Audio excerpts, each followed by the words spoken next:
Hi guys, I'm by the end of the two-day team coaching workshop with a client in Oradea. It's a face-to-face. It was a face-to-face event, and I want to share with you three ideas about coaching. One of them is about this team coaching event, and it was a two-day workshop, in a second in a series of workshops with the same team.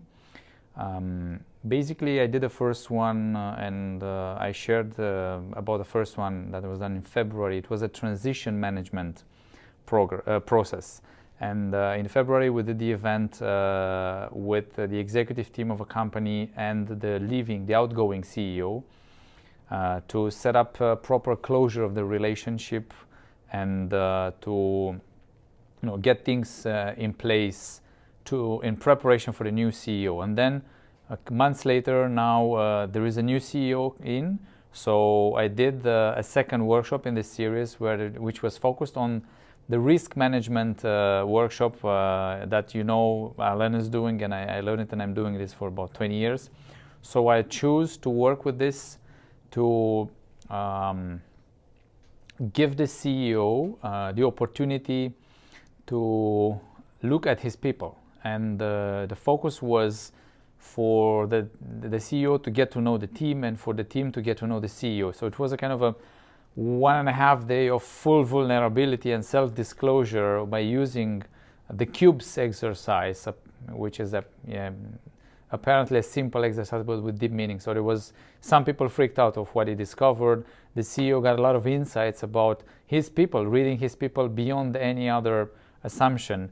And there were very interesting behaviors happening. For example, one person was absent and was connected remotely, and this person may be already distant from the company at one moment. This is something we discovered here. And there was another person breaking the rules all the time in the exercise, which indicates what is his pattern. And this is also an interesting discovery, because this person is the quality manager. So imagine that a quality manager was breaking the rules of the game in every round that we did, and then he was pretending that he didn't hear it. Of course, they have quality issues, which is one of their main systemic problems right now, that nobody wants to volunteer. And when it was the end of the workshop, and I was asking who's taking the lead of the project that they have actually to minimize the quality issues, the quality manager did not offer volunteer, and at one moment played the drama queen and say, okay, if nobody wants to do it, then I'll add this to my list of priorities.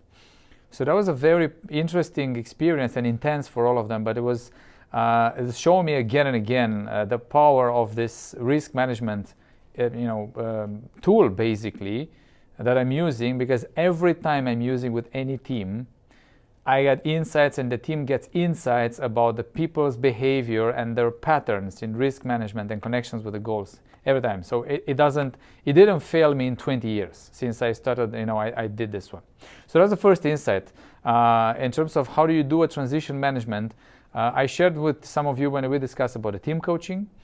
One way to do it is you have 2 series of workshops. Now we're going to follow up with a third workshop with this executive team and then the level below them, to be focused in collective work, organizational coaching, basically, on how are they going to implement specifically in the remainder of the year, the rest of the year, the actions that were decided on a strategic level today. So these are the 3 things that are happening here. So that's the first idea. Now a second idea is, as I took notes here, it's about coaching, my coaching practice, and I want to share with you on the importance of sharing, ethical sharing and systemic sharing. I know I've been, so I was insisting this. One of my situations was a coaching session 2 days ago I had with a client, and he brought the idea of time management, and describing the situation in the beginning, that he feels overwhelmed with a lot of projects and doesn't know how to do it. So I felt the need to do an ethical sharing, and I share the same thing, like, okay, I'm feeling the same, and I did exactly respect the protocol. I want to share something with you. Here's what I'm feeling. This is what gets me stuck and frustrated because I can't do a lot of things, and let's make sure we don't mix things. Now, what was the reaction? The guy paused, and he was like, oh, so I can learn from you. So then I said, And what I want to say is, and I repeated the same thing, let's make sure we don't mix our things. You get your thing, I got my things, and then let me know if I'm projecting anything on you. The guy continued to throw the monkey back to me. And he said, yes, but I would love to hear some ideas from you. So I said, me too, I'd love to hear some ideas from you because I'm, as incompetent in this area as you are. So, and that was the moment that my client realized that actually I'm pushing back to him, and he started working. Now, 10 or 15 minutes later, I was driving. I was, driving on the national road while having the coaching session with him. So at one moment I got stuck because there were some road works, and there were a lot of trucks in front of me, and I got stuck behind them.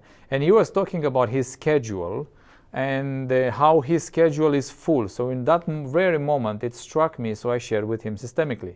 If I can share something with you, I'm stuck right now. I'm driving, and I'm right now at a kind of a stop with a lot of trucks in front of me, and I feel stuck. I can't move anywhere. And well, that's okay on your end, no worries. But I'm wondering in your situation, what's the connection?